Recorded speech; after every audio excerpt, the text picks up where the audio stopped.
Sim, aconteceu mais um imprevisto e eu vou ter que ministrar com uma bolsa aqui do lado. Me perdoe. A gente pode começar orando, agradecendo ao Senhor, porque em meio a tantas barreiras, né, na nossa produção ali, no quesito técnico, a gente não vai retroceder, a gente vai continuar com a mensagem, amém? Senhor, nós queremos te agradecer por essa tarde, Pai. Nós queremos te agradecer pela intrepidez que o Senhor tem nos dado, Pai. Pela oportunidade que nós temos, Pai, de te servir e de ministrar aos teus filhos, Pai. Senhor, que os nossos lábios sejam ungidos nesse momento, Senhor, e que sejamos verdadeiros dispenseiros da tua palavra, Pai. Tem misericórdia de nós, Senhor. Ó, Pai, derrama o teu Espírito sobre esse lugar, em nome do teu Filho Jesus. Amém, Senhor. Então, a minha mensagem vai ser sobre a justiça do reino. A gente já falou do caráter, como o Alex falou, que são as bem-aventuranças, que é ser humilde, manso, pacificador, coisa que ninguém aqui é. Duvido, você pode ser uma coisa, mas você vai falhar na outra. É obrigatório. A Karen falou do padrão do reino, que o padrão de Cristo é muito mais elevado que a lei. A lei fala de não matarás. Cristo vem com aquele, porém, que se irá com seu irmão, já é réu. E a minha é resumidamente o seguinte: tudo o que você faz não tem justiça para Deus. Você pode ser uma pessoa bacana, você pode respeitar os seus pais, você pode não colar numa prova. Porém, se isso provém de você mesmo, para Deus isso não muda nada. Ele quer o seu Filho Jesus em nós. Eu queria tentar lembrar vocês de uma história que provavelmente todo mundo sabe. A história do Jardim do Éden. Tem a árvore do conhecimento do bem e do mal, certo? Certo? Amém? Amém? Amém? E a árvore da vida. Amém? Amém. O que nós temos na árvore do conhecimento do bem e do mal? Hã? Não estou ouvindo, eu estou com fone de ouvido, você nem gritar. Morte? Também. A gente tem o bem e o mal, obviamente, né? E tudo vem da mesma raiz, certo? Amém. A mesma raiz produz dois frutos diferentes, é isso? Olha, vamos pensar. Era uma vez uma árvore, beleza? As raízes, elas não mudam. Elas estão ali embaixo, ninguém vê. A árvore cresceu, produziu frutos. Alguns deles são bons, alguns deles são maus, beleza? Isso é estranho. Pelo menos eu acho, né? Ok, agora vamos para outra árvore. A árvore da vida. Ela só produz coisas boas, que provém do Espírito, amém? Amém. Eu vou ter que ouvir o amém de vocês, gente. Eu tô com uma bolsinha aqui do lado, gente. Vamos dar amém, entendeu? Tá vergonhoso. Então, tem que tirar isso aqui, senão eu vou ficar surda. E observando a árvore do conhecimento do bem e do mal, a gente pode fazer uma analogia, ligar com uma outra coisa, com a nossa carne. Na nossa carne, a gente não tem coisa só ruim. Na nossa carne, a gente não tem só o pecado. A gente também tem as nossas boas intenções, né? Então, essa é a árvore do conhecimento do bem e do mal, ok? A árvore do conhecimento do bem e do mal representa a nossa carne, que produz coisas boas e coisas ruins. Beleza? Entendido? Amém. Beleza. A árvore da vida representa Cristo, beleza? E nele só tem frutos do Espírito. E os frutos do Espírito são amor, benignidade, compaixão e várias outras coisas que eu não lembro agora. Quando nós temos algo no nosso coração que não provém do Espírito, que não provém de Cristo sendo gerado em nós, isso para Deus não conta. É a árvore do conhecimento do bem e do mal. Para explicar melhor isso, eu quero que vocês abram em Romanos 11:16.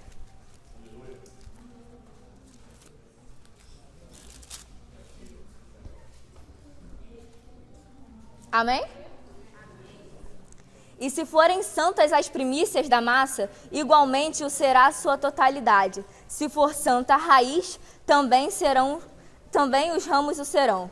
Ou seja, se a raiz é a sua carne, todos os seus atos são coisas provenientes da carne, ou seja, pode ser até bacana, porém não agrada a Deus. O que fala no próximo versículo, que o que provém da carne não agrada a Deus. Agora, se a sua raiz é santa que é a árvore da vida, então isso agrada a Deus, entendeu? As suas primícias são santas. Um segundo. O que eu quero dizer com isso é que em nós mesmos, nós não temos uma justiça. A gente tem a justiça humana, porém Deus, Ele não olha essa justiça humana. Ele não se importa. Ele não se importa com seu bom dia, boa tarde, boa noite. Ele não se importa... Obrigada. Não, me dá esse aqui.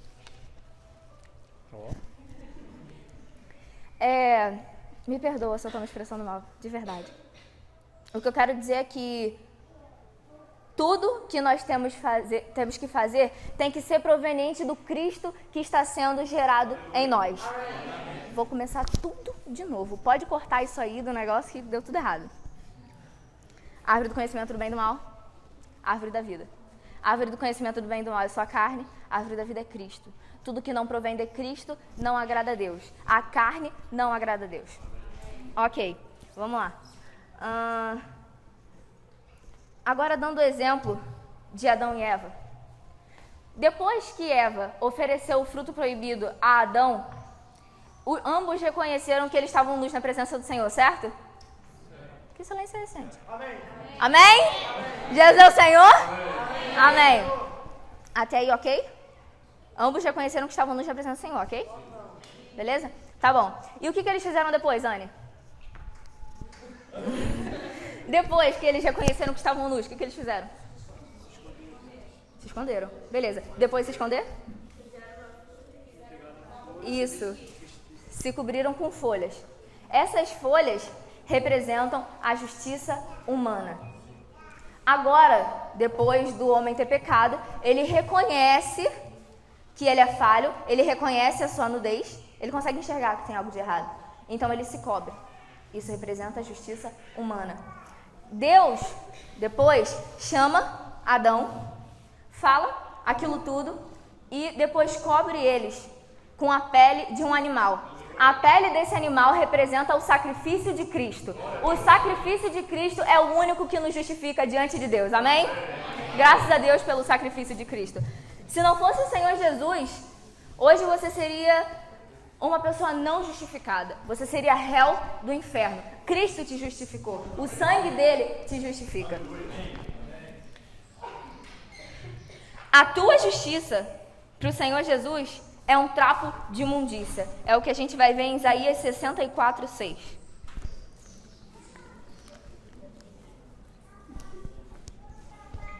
Mas todos nós, como imundo, e todas as nossas justiças, como trapo de imundícia. Todos nós murchamos como a folha, e as nossas iniquidades, como um vento, nos arrebatam. É dessa forma que o Senhor vê a nossa justiça. Um exemplo de homens que faziam atos para se justificar, atos simplesmente para serem vistos, está em Mateus 6.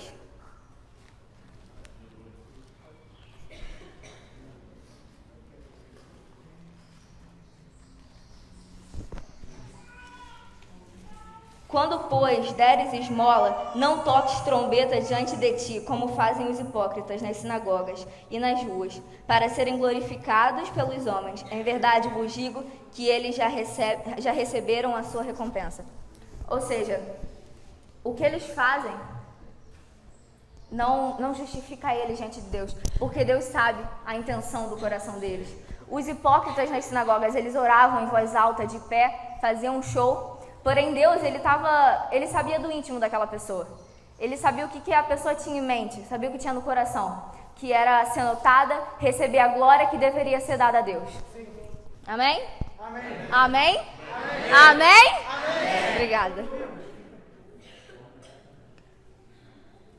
E quando o ser humano não reconhece, enquanto o ser humano não reconhece a imundícia dele, a sujeira, ele não vai poder recorrer ao Senhor. O sacrifício de Cristo vai estar lá, mas ele não vai conseguir enxergar a impureza e recorrer ao Senhor. Um exemplo disso é uma história do povo hebreu. Depois que eles atravessaram o Mar Vermelho, eles passaram a celebrar Páscoa. Páscoa significa passagem. Então, passaram o Mar Vermelho e passaram a celebrar uma festa ao Senhor. Uma das leis naquela época era que quem tivesse tocado em morto não poderia celebrar a Páscoa. Um grupo de homens reconheceu que era impuro, chegou a Moisés, nossa, perdão. Chegou a Moisés e falou: Moisés, nós tocamos em cadáver, nós somos impuros, mas vai ao Senhor e pergunta a opinião dele, pergunta o que ele vai fazer sobre isso. Moisés foi a Deus e perguntou: Deus, agora o que a gente faz e tudo mais? E Deus respondeu: todo aquele que reconhecer as impurezas, se considerar impuro e indigno de celebrar a Páscoa, esse celebrará. Porém, aquele que se considerar justo o suficiente para celebrar a Páscoa, esse não vai celebrar. Ou seja, tudo do Senhor, tudo em relação ao reino, o caráter, a justiça, o padrão, é completamente diferente do que você imagina. Enquanto você pensa em fazer para ser visto, o Senhor quer saber do teu coração. Enquanto você se acha puro, o Senhor quer que você reconheça a sua imundícia para Ele te salvar, para Ele te tirar daquela condição. Um exemplo muito bacana que fala de pessoas que não queriam se gloriar em si mesmo eram os valentes de Davi. Alguém aqui sabe da história dos valentes de Davi? Ou parte dela? Bando de mentiroso, gente. Todo mundo sabe. Nicole sabe, Davi sabe, você sabe, Renan sabe, Rafaela sabe. Diante de Deus, quem souber, levanta a mão. Pelo menos uma parte, pelo menos um trecho. Obrigada, tô me sentindo menos sozinha agora. Os valentes de Davi, eles conheceram Davi em uma situação muito ruim. E Davi era a única pessoa que notava eles naquela situação. Eles foram fiéis a Davi depois que ele se tornou rei, e todas as guerras que Davi tinha, eles iam e derrotavam vários homens fazendo coisas absurdas. Um ficou tanto tempo segurando a espada e lutando tanto que a espada grudou, a arma que ele estava usando grudou na mão dele. Ou seja, eles tinham um preparamento para isso, eles tinham uma consagração para fazer essas coisas, um preparo físico. A gente pode fazer relação disso com hoje em dia. Porque Cristo nos considera dispenseiros dos mistérios do céu. Ele nos considera dispenseiros da verdade dele. E nós podemos ver isso aqui no livro de 1 Coríntios 4:1.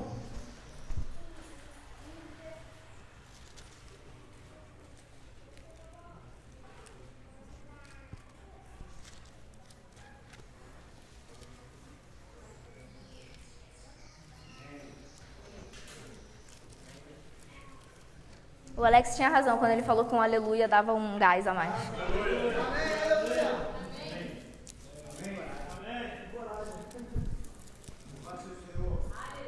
Irmãos, sinceramente, dá pra ficar perdido aqui com esse fone pendurado aqui na orelha e esse negócio segurando. Dá uma força, ora no seu coração, ó Senhor. Assim, pois, importa que os homens nos considerem como ministros de Cristo e dispenseiros dos mistérios de Deus. Ou seja, eu falei pouco tempo atrás de pessoas que faziam por aparência, né? Simplesmente para serem vistos sem a realidade no coração. Mas Cristo também se importa que as pessoas reconheçam a gente como os dispenseiros da palavra dele. Entendeu? Como os seus filhos, como os seus servos. Para isso a gente precisa ter um testemunho. Assim como os valentes de Davi. Eles não faziam aquilo ali para serem notados.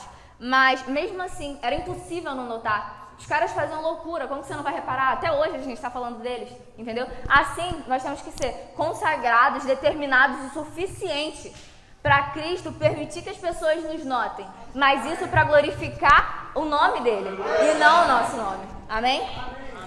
Aqui no versículo 2 fala: ora, além disso, o que se requer dos dispenseiros é que cada um deles seja encontrado fiel. Parte do ser encontrado fiel não é simplesmente você... Não é somente, né? Simplesmente é meio complicado. Não é somente você ministrar a palavra genuína, apacentar as ovelhas do Senhor, ser um com o Senhor, exercitar o seu dom. Também inclui a parte do dar a glória ao Senhor. Porque você pode ser um dispenseiro do Senhor, as pessoas podem olhar para você e falar, pô, bacana, o Senhor está se expressando por meio daquela pessoa, eu posso enxergar o Deus dela. Mas você pode no seu coração ter uma ponta de orgulho. E o Senhor não quer isso. A gente não pode, porque senão nós seríamos os fariseus. Porque depois de um tempo, como a Karen disse, você pode pensar, nossa, eles estão notando que eu sou um dispenseiro. Beleza, eu vou me tornar um dispenseiro melhor. Opa, notaram mais, quero mais um elogio. E você vai ficar nisso até você não se tornar mais um dispenseiro. Até você não ter um coração fiel ao Senhor Jesus. Quando eu falei que eu queria desistir, tava assim, ó.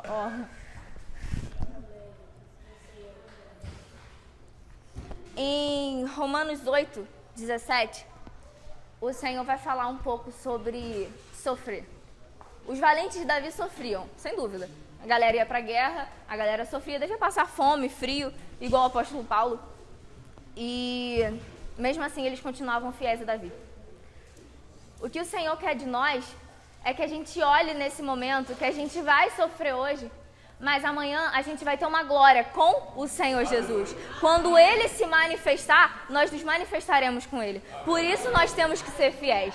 Por isso que nós não podemos viver somente na aparência do reino dos céus. Nós temos que ter uma experiência subjetiva com Cristo. O que raios é uma experiência subjetiva? É você ter uma experiência sua, Rafaela e Senhor Jesus. Rafaela e Cristo. Uma experiência só sua, além da Bíblia. A Bíblia é uma experiência objetiva. Você saber da palavra é ótimo, é muito bom. Mas você ter algo no seu coração que é só seu e do Senhor é melhor ainda. A gente precisa cultivar as nossas experiências subjetivas com Cristo para que a gente tenha realidade no nosso coração e não sirva simplesmente por aparência. Amém, Laurinha?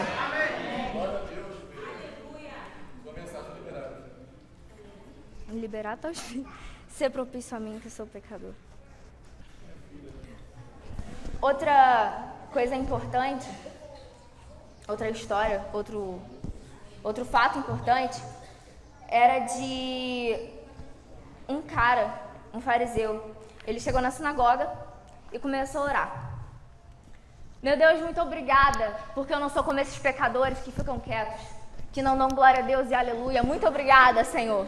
Muito obrigada porque eu dou meu dízimo, eu não sou como essas pessoas. Muito obrigada porque eu sou justo e reto. Algo equivalente a isso, claro. E veio um publicano, que era um cara que cobrava impostos das pessoas e tudo mais. Todos os publicanos praticamente eram odiados, porque eles cobravam mais do que o estipulado. Se só conta d'água era tipo 127, eles iam te cobrar 180, sacou? Eles cobravam a mais, então eles meio que te roubavam. Tô tão nervosa. Então, esse publicano chegou no templo, na sinagoga, e ele falou, Senhor, tem misericórdia de mim. Ser propício a mim, que sou pecador. Ou seja, o que não fazia nada pelo Senhor, que não orava, não jejuava, não dava oferta, ele reconhecia o pecado dele, ele reconhecia a fraqueza dele e a impureza. Esse foi justificado. Esse foi perdoado. Esse tem que ser o nosso coração hoje. Senhor, eu reconheço a minha impureza, eu reconheço que só o seu sangue pode me purificar, mas eu quero que o Senhor Jesus seja formado em mim. Eu quero ter o caráter, eu quero estar no padrão do reino, eu quero ter a justiça do reino. É impossível para mim, mas eu sei que é possível para ti, Senhor.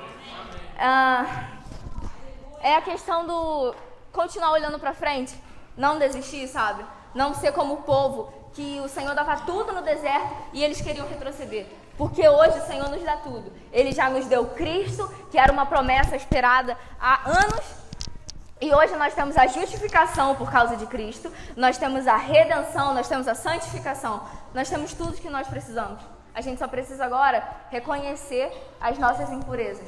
Aí então o Senhor vai te purificar dos seus pecados. Amém? E outra coisa importante é que, vocês lembram do trapo de imundícia que eu falei de Isaías? Que as nossas justiças para o Senhor são como trapo de imundícia? Lembra? Tô falando com você, cara. Beleza.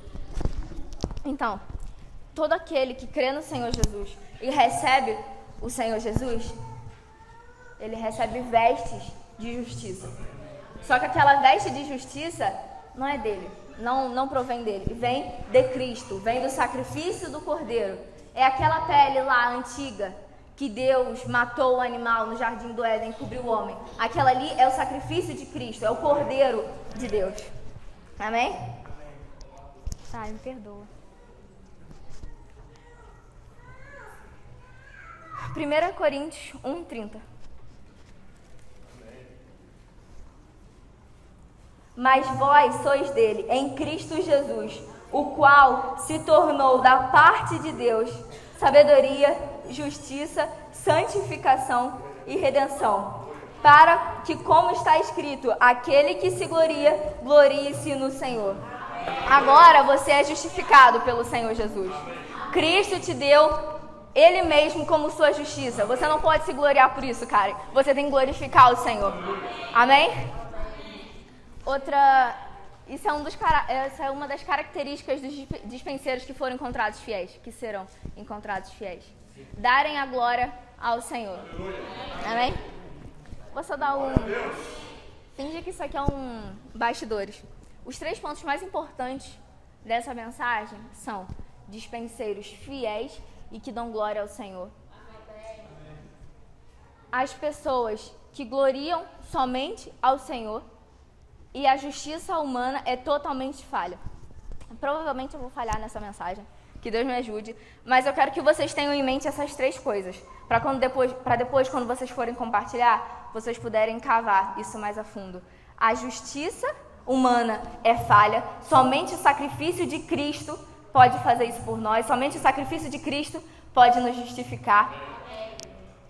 Dispenseiros fiéis, dispenseiros com realidade no coração. E também tem um outro ponto, uma outra frase. Toda vez que você for fazer uma coisa, por exemplo, orar, jejuar, você para e pensa: isso é Cristo formado em mim? Isso é algo que provém da árvore da vida? Ou isso é algo que eu estou fazendo simplesmente por fazer, para ser notado? É Cristo formado em mim? É o Senhor? É a minha gestação do Senhor Jesus? Se for, continua, você está no caminho certo. Se for a sua vontade de querer buscar mais o Senhor, mesmo que o seu coração esteja meio mal, continua assim também. Significa que o Cristo que está dentro de você, que o Espírito que está dentro de você, está se mexendo e ele precisa de alimento. Amém? Então tem 3 aspectos. Cristo sendo gerado em você, você tentando voltar para o Senhor, claro, um pouquinho de esforço seu, claro, mas você precisa daquilo ali. É como o cego de Jericó. Ele fez um esforço para chegar até o Senhor Jesus. Ele teve que passar a multidão, ele teve que atravessar aquilo ali e depois ele jogou a capa dele e foi até o Senhor. Entenderam? Ele fez um esforço para alcançar o Senhor Jesus. Aquilo não foi somente aparência, claro que pessoas notaram, mas aquilo ali provinha de um espírito que estava no coração dele, o Espírito do Senhor que clamava. Amém?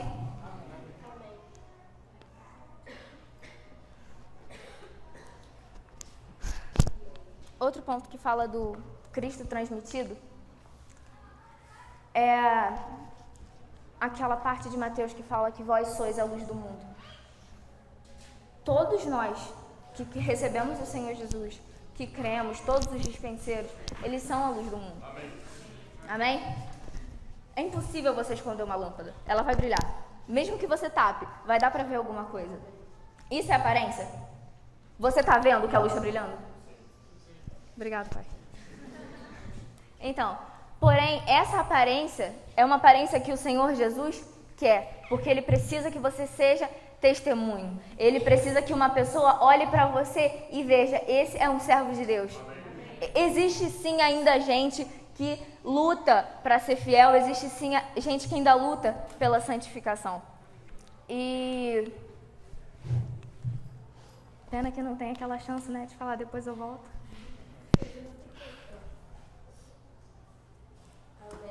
Outra coisa, Mateus 21, 28.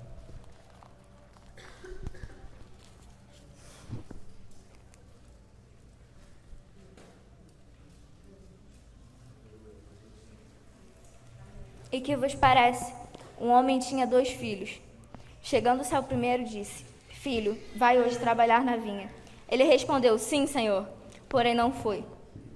Dirigindo-se ao segundo, disse-lhe a mesma coisa, mas este respondeu: não quero. Muitas vezes o Senhor, Ele manda a gente fazer, evangelizar, apacentar uma pessoa, ou simplesmente ir lá e falar algo do Senhor para aquela pessoa. E você diz: não quero, eu não vou, eu não estou apto para isso, eu não estou afim.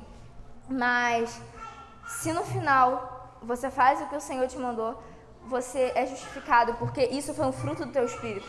Porque o teu espírito, ele te moveu, ele foi maior que a sua carne, ele foi maior do que você mesmo. Significa que o teu espírito está forte o suficiente para subjugar a tua pessoa, o teu eu. Dirigindo-se ao segundo, disse-lhe a mesma coisa, mas este respondeu: não quero. Depois, arrependido, foi.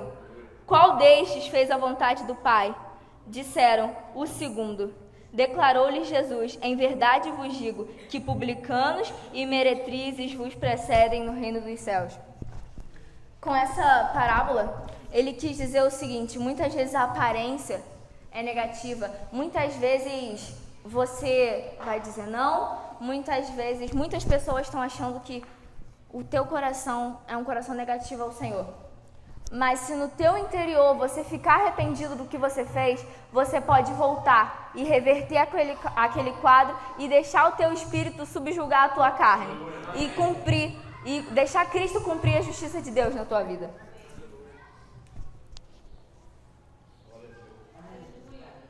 Eu só não desisto porque o Senhor não se agrada nos que retrocedem.